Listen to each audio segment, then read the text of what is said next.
Tim Walz spent a year teaching in China in 1989 and later organized student trips, and says he has visited the country more than 30 times over the years. Republicans say Walz's long ties to China mean Beijing will welcome him joining the Harris ticket and predict he will loosen hardline U.S. economic and trade policies. She selected Tim Walz, a guy who wants to ship more manufacturing jobs to China. Vance appeared to be referring to Walz's several years old support for trade with China as Minnesota's governor. Walz made no mention of China at his debut campaign appearance.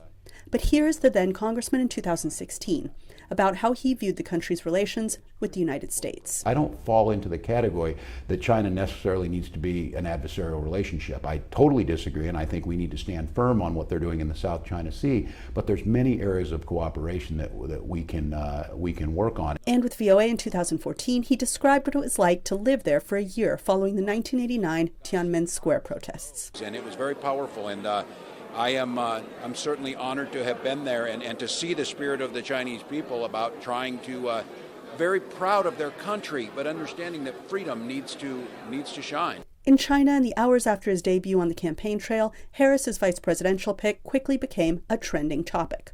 This user said, "I think he might be friendly to China."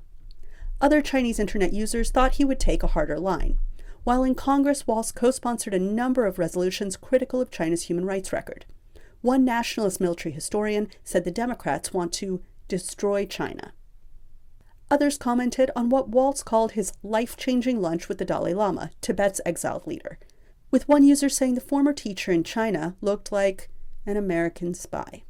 Keen China watchers say that so far Beijing has not publicly reacted. But here's what they see in Walz. He's been very forthright in his criticisms of China's human rights record.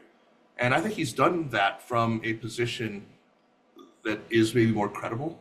It's because of his kind of conspicuous earnestness and his sincerity and the embodiment of the kind of values that he purports to be wanting to spread to China. Other China analysts agreed that the Harris-Walz administration is expected to largely continue the toughened China policies of the Biden and Trump administrations.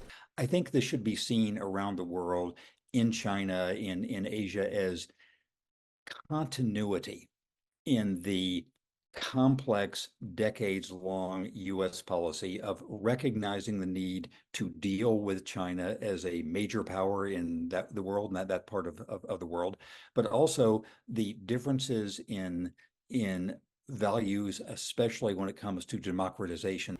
But what does Beijing think?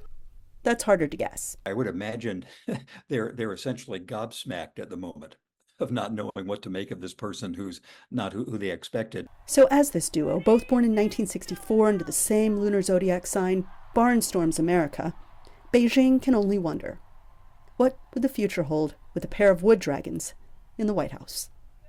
Anita Powell, VOA News, Washington.